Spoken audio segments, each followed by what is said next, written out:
don't know what this shot looks like.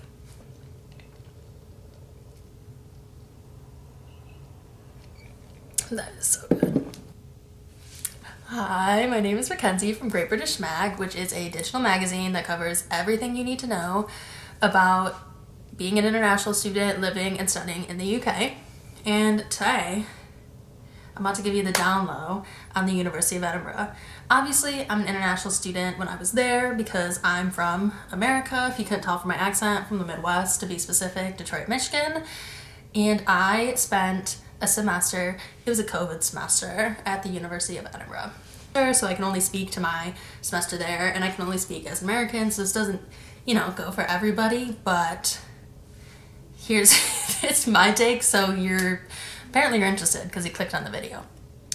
So to get into it, I guess, so I currently go to Franklin Marshall College. I'm a senior. I studied at the University of Edinburgh my junior year of college in the spring semester, so it was the spring of 2020, so I got there January 2020, and then I left March 2020, but I do think my time there, it was cut so short, but I do think my time there, I did get a good enough feel for the university to be able to kind of give you the down low on it. I chose the University of Edinburgh for a couple of reasons. My heritage, hello, I'm Scottish. It's a really good uni. I didn't realize how good it was until I got in, and then I was like, oh, I don't know if I deserve that spot, but they took me, so, it is what it is. And I'm a government and American studies double major. Okay, technically it's joint, but, work smarter, not harder, am I right? And they had a whole bunch of American history programs, and so I was like, all right, sounds good. Of course, I went to the UK to study America, but it's fine. Really interesting perspective, so. And I do think, I didn't really have any expectations going in, but I just cannot get over how beautiful Scotland is, how beautiful Edinburgh is, so pretty, so old, and it's a fantastic school. And definitely go if you're able. Even if you're not studying at the University of Edinburgh, put it on your bucket list because it is beautiful. Such a unique city, there's literally nothing like it. I haven't been to very many places, but okay, so what is Edinburgh like? I have zero bad things to say about Edinburgh. Right off the bat, beautiful city. I'll probably be saying that a lot and it'll probably get annoying, but it literally just is beautiful. If you've even seen the Harry Potter movies, it's like that, but better somehow. Super walkable, so much to do, so much to see. The accents are crazy. It's just a really old city and you could feel the history in it. I don't know. It's amazing. Okay, I will say the weather, a little iffy. It was so windy that it would literally sometimes it would knock me down. I'd be trying to walk to class. It was so windy once that, actually this happened on more than one occasion, it pulled the snot from my nose. I didn't think that was even a thing that could happen, and it happened more than once. So I will say the weather, a little dreary sometimes, but it's a beautiful city. The crazy thick accents. People would stop me on the street because I look like a local there. I fit in quite nicely. But then they'd be like, can you tell me how? That's not a Scottish accent, but I can't do one. Can you tell me how to get here? And I'd be like, listen to me, I do not know where I'm going. Something special I really like about the city is the meadows. It's kind of like the Central Park of Edinburgh. Big park, lush greenery and these beautiful apartments right by it. Ugh. It was amazing, but I have absolutely zero bad things to say about Edinburgh and only good things. So in terms of good and bad things on just the campus is really small. I personally like that. I go to a really tiny liberal arts school in Pennsylvania. My campus is teeny tiny. Being an international student, I found it to be really nice because I did not know where I was going. And I knew even if I got lost, I couldn't be that far from it because campus is so small. So I was like, all right, even if I'm lost, I can't be too far. So for me, and as an international student getting to know the area, that was a huge plus, but I know some people prefer a bigger campus. They have these little, I forgot about these, but they had these little stands and you could get porridge or you could get tea or there was sandwich stands and whatever, and they were on this little square of campus. Amazing. Tons of places to eat on campus, which was really nice because I would have an hour in between my classes and it got kind of awkward. Am I okay? I am talking so fast right now, I'm running out of breath. So lots of places to eat on campus. It wasn't terribly expensive. I found it cheaper to eat on campus in Scotland than it is to eat in America. take that as you will. Plenty of places to sit down and study or catch up with friends. Food was good. There were some healthy options. There were some not so healthy options. In general, life is just healthier in the UK and in Scotland. But I mean, my bar is America, so I don't really know what the world bar is. And even if you don't like the food on campus, okay, you can walk 2 blocks. There's a Lidl down the street. There's a Sainsbury's down the street. Like, there's tons of grocery stores and restaurants nearby. In terms of support the campus provides for international students, I can't say it was the best. It also wasn't the worst. Basically, they pull you into an orientation. You're sitting in this huge room with all these people, and they're like, here are all the clubs we have on campus, and if you need anything, come talk to us. And it was kind of like, I had just gotten there, you're feeling overwhelmed, and you're like, come talk to you about what? Like, I have so many questions, I don't even know where to start. And so they do have an international student office. You can go to them if you need anything. And you're also assigned a advisor or like a counselor person, and they help you pick your classes and stuff. So I do think in terms of support, it's absolutely there. You just got to make sure you're going to it. The library. Okay. I am kind of a library snob. My ideal Saturday is when I go to our library on my home campus, and I sit there all day. And I sit in the sun in this one spot, and I sit there all day. Am I texting on my computer all day? Yes, but it's work. I'm getting work done. So I didn't love the library. Very different vibes. And it was just like quiet. It felt really sterile in there. It just felt really like stiff and stuffy, and people would just be typing away, and I was like, oh my goodness. Like, I just did not like the vibe in the library, but it was really big. They had a ton of books. That's super helpful. The library had a ton of books. I have a clip somewhere. I'll insert it because I was so thrown off by that library. I was like, nope, we're not doing this again. Differences in teaching. So again, this is from the American perspective. Say it again, Mackenzie. The difference in teaching was the biggest adjustment for me personally. I would say the big difference is that at an American university, and like I'm at a liberal arts institution, so I do all my readings for class. There's a lot of short papers and lots of little assignments. Maybe it's a discussion board, whatever. Come to class and we talk. We just, we're discussing everything, and like that's the whole class period. And maybe a professor will lecture, or or even I took a chem class in America at F&M, and my professor would lecture and we'd be taking notes, and she'd be like, who's got questions? We'd all chat, but there's still like an element of your professor, and it feels much more close. Again, I'm at a very small liberal arts school, so this is my experience. And at Edinburgh, and this is true for most UK schools, which is my understanding, is you have your lecture and you have your tutorial. So this was a really big difference. And your lecture was set up by like the course organizer, and sometimes they'd be the lecturer, sometimes they'd bring in guest lecturers, but like you would sit and you would lecture, and this was so, like, I'm used to my professors caring about my dumb thoughts I have to say, and then all of a sudden I was thrown into a lecture where I'm like typing like the Kermit the Frog gif, just like for my life trying to like get this information down. Most of them post the slides beforehand, so I actually a hot tip right now, have the slides either up already copy and pasted or written out, and then add in notes around, so then you're not as focused on getting the information that's up on the projector, and rather you're like retaining the information the lecturer is saying to you.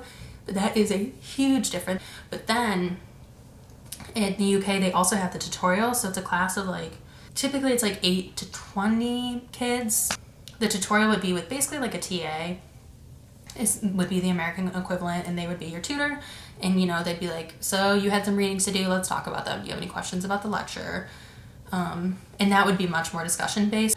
But the tutor was a huge resource. If you're going to get help, you should get it from your tutor. Your lecturer, they're mostly there to do research. Their main focus isn't you, which is fine. That's kind of how it is at a big research school or like a big university. But that's the big difference, is that for me, I went from like giant from like a class of like 15 kids where I know all of their names, I know where they all live on campus, I have my professor's phone number, and then I went to a lecturer who literally was like, they do not care about you. In a nice way, they don't care about you. God, I really can talk, huh? What it's like to work with UK students. But I will say, something I really liked about British/UK students, they do not call the Scots British. That will not go well for you. or even the Irish. Nope, those are separate. But they're really hardworking, and like, not that Americans aren't, but like, they work really hard. But it's also like, in a lot of college campuses, there's like this like stress bubble, and you're in this little stress bubble on campus, and everyone's like, oh, I gotta work, and then on the weekends they go out and they go out hard, or even on like a Tuesday, I don't know.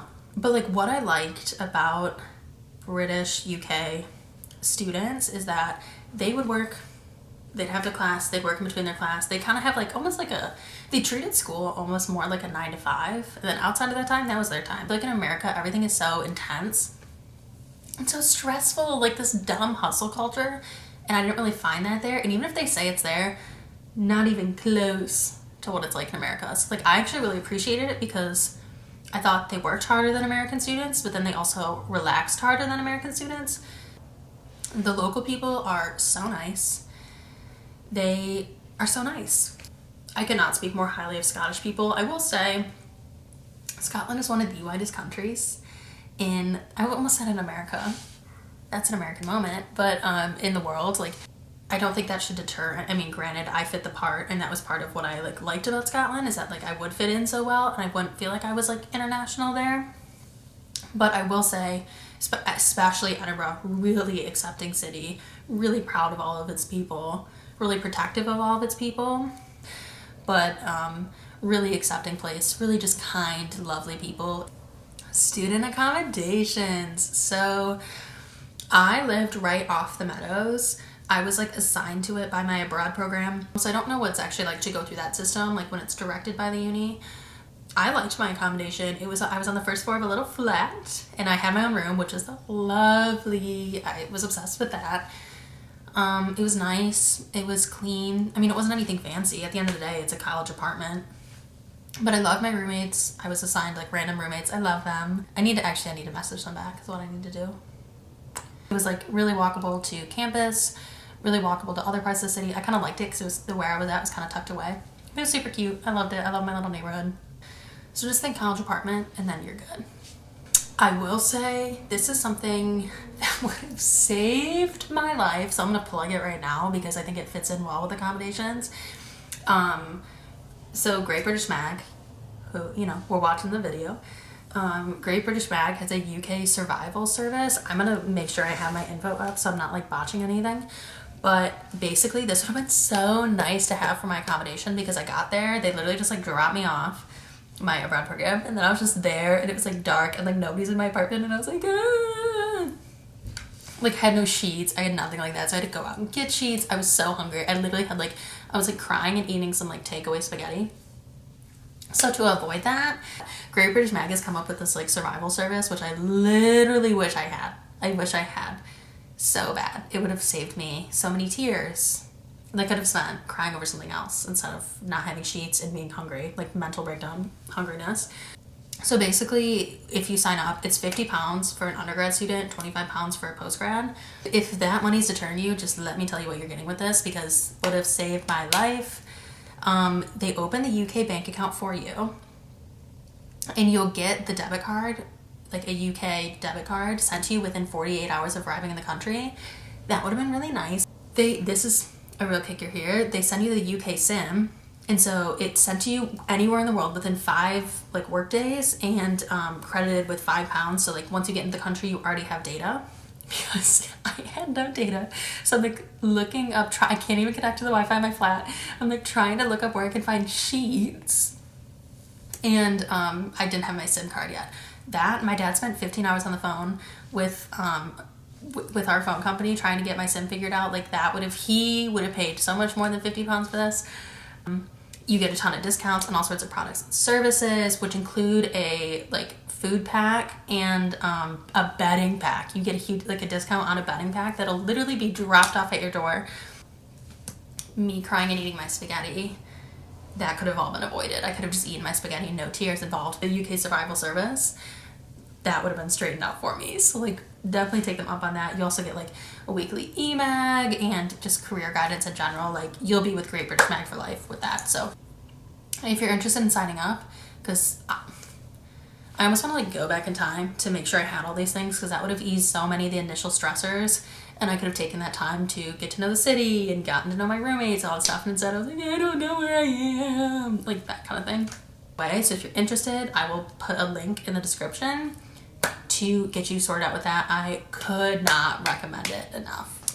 In terms of walkability and public transport, I feel like I've talked about the walkability a whole bunch. If you're not used to walking, get ready to walk, because that's what we do in the UK. That's mostly for Americans. We don't walk anywhere. You can walk anywhere, you can walk. And if something is too far to walk, there are buses. I never even ended up taking any because they didn't really kind of come into my neck of the woods. But there are buses that come directly to campus if you do live a little bit farther away, or it's raining, or you want to go to a store farther away. Buses are really easy. They're so affordable. Make sure you have exact change, because they will just take your coins. Or don't be like me. It was 5 in the morning. I was going to the airport, and you just like put your money in the little thing. I was so tired, and I was putting American quarters, and the guy was like, are you literally losing your mind right now? And I was like, correct. I was so embarrassed. I was like, take my money. And it was American 25 cents.